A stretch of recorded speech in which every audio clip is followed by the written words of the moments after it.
स्थानीय लोग इसे काला पत्थर कहते थे।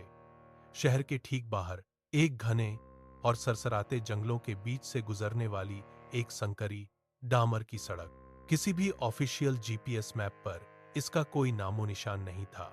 अगर आप वहां के बुजुर्गों से पूछते तो वे एक सीधा सा नियम बताते, अगर आधी रात के बाद इस सड़क पर गाड़ी चला रहे हो तो भूलकर भी अपने रियर व्यू मिरर पीछे देखने वाले शीशे में मत झांकना। सायन एक तार्किक इंसान था जिसके पास एक कैमरा था और स्थानीय डरावनी कहानियों को जानने की गहरी दिलचस्पी।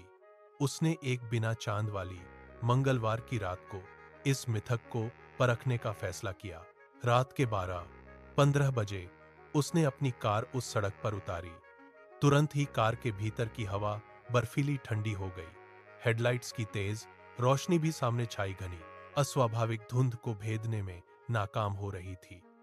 खिड़कियों के पार एक भारी सन्नाटा था, न झिंगुरों की आवाज, न हवा की सरसराहट, बस उसकी कार के इंजन की धीमी गड़गड़ाहट। पहले 2 किलोमीटर तक कुछ नहीं हुआ। सायन मुस्कुराया और स्टीयरिंग व्हील पर उंगलियां थपथपाते हुए बुदबुदाया, सब मनगढ़ंत कहानियां हैं। तभी कार के रेडियो से अचानक तेज सरसराहट की आवाज आई और फिर एक ऐसी आवाज गूंजी जिसने उसका कलेजा दहला दिया। कार की पिछली सीट से किसी बच्चे के लगातार सिसकने की आवाज आ रही थी। उसका दिल सीने में हथौड़े की तरह थिरकने लगा। उसने स्टीयरिंग व्हील को इतनी कसकर पकड़ा कि उसकी उंगलियों के जोड़ सफेद पड़ गए। उसका दिमाग चिल्लाया, पीछे मत देखना, यह सिर्फ तुम्हारा वहम है। लेकिन जिज्ञासा ही इंसान की सबसे बड़ी दुश्मन होती है। सायन की आंखें खुद ऊपर उठ गईं। उसकी नजर रियरव्यू मिरर पर जाकर टिक गई। डैशबोर्ड की हल्की रोशनी में पिछली सीट पूरी तरह खाली थी।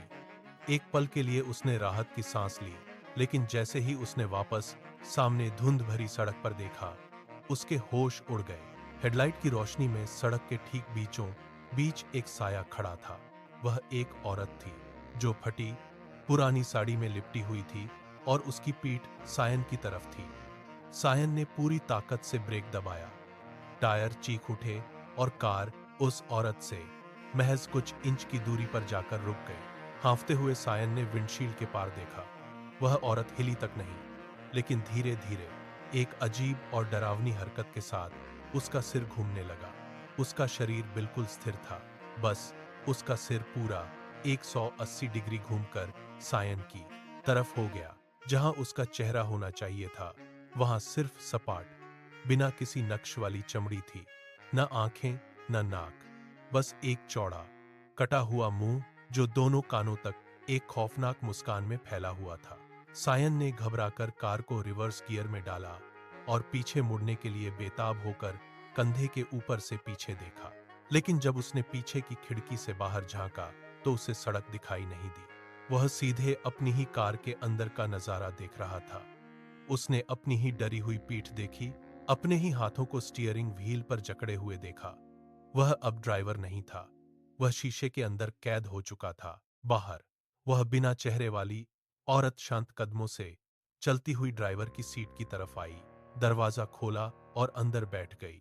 जैसे ही कार धुंध के आगोश में गायब हुई, सायन की बेआवाज चीखें उस शीशे के छोटे से अक्स में हमेशा के लिए दफन हो गईं। एक ऐसी सड़क पर जिसका कोई वजूद ही नहीं था।